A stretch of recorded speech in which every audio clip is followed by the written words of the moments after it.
Vishnu sir ಸಮಾಧಿ ಒಟ್ಟಿಗೆ ಏನ್ ನಡೀತೋ ನಡಿಬಾರ್ದಿತ್ತು ಅನ್ನೋದಕ್ಕಿಂತ ಹೆಚ್ಚಾಗಿ ಒಂದೊಂದು ಅರ್ಥ ಬಹಳ ಚೆನ್ನಾಗಿ ಮಾಡ್ಕೋಬಹುದು ಇಲ್ಲಿ. ಏನಂದ್ರೆ ಒಬ್ಬೊಬ್ಬರಿಗೆ ಒಂದೊಂದಿಲ್ಲಿ ನಮ್ದೇ ರಾಜ್ಯ, ನಮ್ದೇ ಊರು, ನಮ್ದೇ ಕಲಾವಿದರು.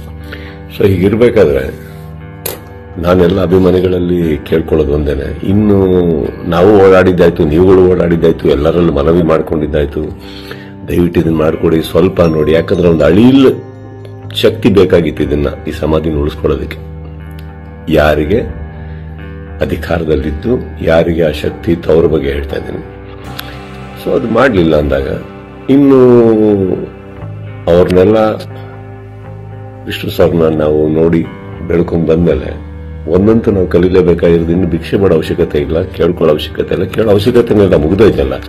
ಮಾಡಾಗಿದೆ, ಮಾಡಬೇಕು ಅಂತ ಇದ್ದಿದ್ರೆ ಇಷ್ಟೊತ್ತಿಗೆ ಮಾಡಿರೋರು. ಮಾಡಿಲ್ಲ ಅಂದಮೇಲೆ ಎಲ್ಲರೂ ಒಂದು ಅರ್ಥ ಮಾಡ್ಕೊಳ್ಳಿ, ಯಾರು ಏನು ಹೇಗೆ ಎತ್ತಿಟ್ರು ಇದು ನಾವೇ ಅಂತ ತೋರಿಸ್ಕೊಟ್ಟಾಗಿದೆ. ಇನ್ನಿದ್ರಲ್ಲಿ ನೀವು ಅರ್ಥ ಮಾಡ್ಕೊಳಕ್ಕೆ ಎಷ್ಟಿದೆ ಅರ್ಥ ಮಾಡ್ಕೊಂಡ್ಬಿಟ್ಟು ಇನ್ನು ನಾವೇನ್ ಮಾಡಬೇಕು ಅಂತ ನೋಡೋಣ.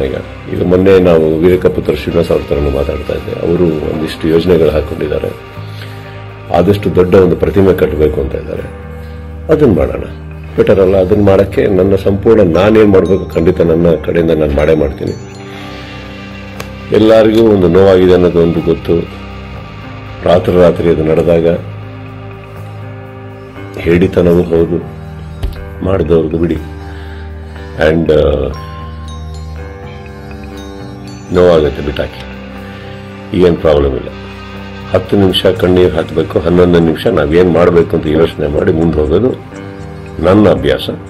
ನೀವೆಲ್ಲರೂ ಅದೇ ಮಾಡ್ತೀರಾ ಅಂದ್ಕೊಂಡಿದ್ದೀನಿ.